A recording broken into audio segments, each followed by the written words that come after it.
everyone, Maria here. I have a poetry challenge for you. And what I'm going to ask you to do is to write a recipe for yourself. So we will be taking the format of a recipe just like you would if you were baking a cake, but adapting it so that you're writing it about you. What is it that makes you? The title of your poem will be A Recipe For. And then you'll add your name. I've tried this myself this morning very quickly, and I've written an example. So the first thing that I would like you to do is, if you've got any recipe books in your house, go and fetch them down, have a look at them. You'll see that in most recipes there is a list of ingredients followed by the method, how you bake all those things together, how you put those things together to make the cake, the pizza, whatever. I did this myself. I went and looked in our house. Look at this, folks. Look at this. this recipe book here. It's so battered. We've used it so many times and for so many years that it's kind of falling apart. I found lots of others as well. You might have some recipe books in your house. This one hasn't been used as much, funnily enough. It's called Organic Superfoods. We're quite healthy here, but clearly not that healthy. Anyway, have a look at those and have a look at the language within the recipes and the way they're used. The ingredients, I've written some down. If you haven't got any recipe books, I've written a few things down, like this. So you've got things like a pinch of, a cupful of, a dash of, a large amount. You might have measures as well, so there might be things like in the ingredients, a litre of, a dozen, and so on, a gram. You might use any of those kinds of words in your ingredients.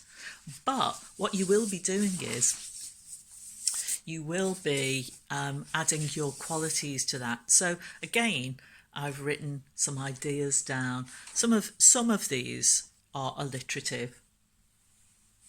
Have a look. A litre of laughter, for example. I know many of you have more than a gram of giggles. I know I've got plenty of silliness. I've written there a spoonful of silliness, and freshly grated wit might be part of you. After you've written your ingredients with your personal qualities, and be sure to make them positive ones as much as you can, I want you to write the method. The method is how you make the cake, or in this case, you. The method will often use terminology like add, mix together, whisk, bake, that kind of thing. So here's the poem I've written about myself. I know that you can do better, guys. This is what I've put. Okay, let me read it to you. So, for a recipe for Maria, 1 large bag of creativity, 10 cloves of compassion, a bowl of curiosity, a cupful of knowledge, a spoonful of silliness, a dash of confidence, a litre of Liverpudlianness. There's no such word, I made that up. A heaped spoon of shyness, freshly grated sarcasm. I'm sorry, I just am a little bit sarcastic sometimes. And finally, a box full of stories. The method. Cut the imagination into large chunks, adding the bowl of curiosity slowly. Stare for 50 years, gradually adding the confidence and knowledge, add the silliness, compassion and shyness, and set aside to cool. In another bowl, mix together the box of stories and Liverpudlianness until it sets into peaks. Heat the imagination, curiosity and other ingredients in an oven on a high heat until it looks baked and golden. When cooled, top with the stories and Liverpudlianness.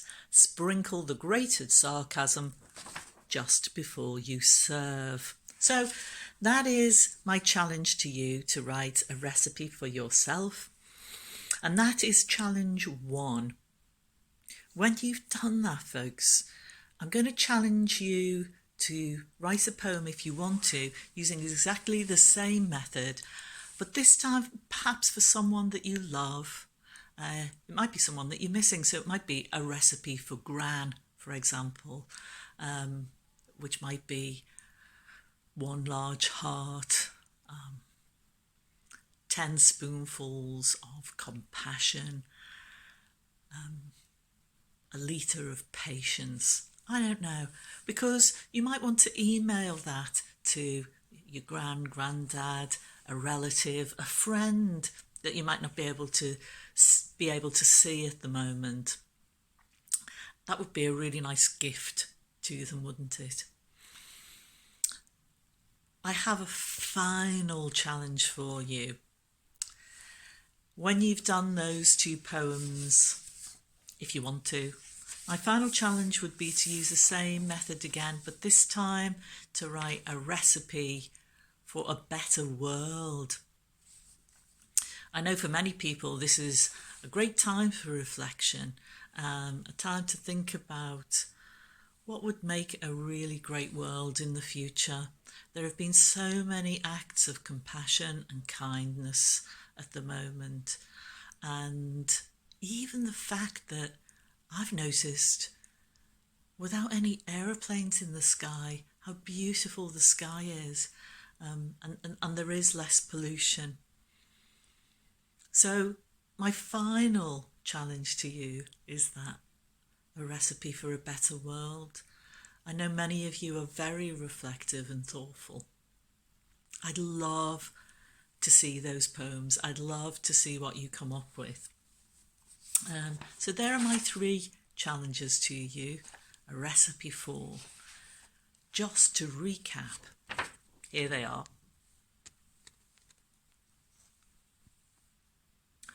A recipe for yourself, for a relative, and for a better world. Good luck with all your writing, and it's been really nice to share these poetry ideas with you. Take care.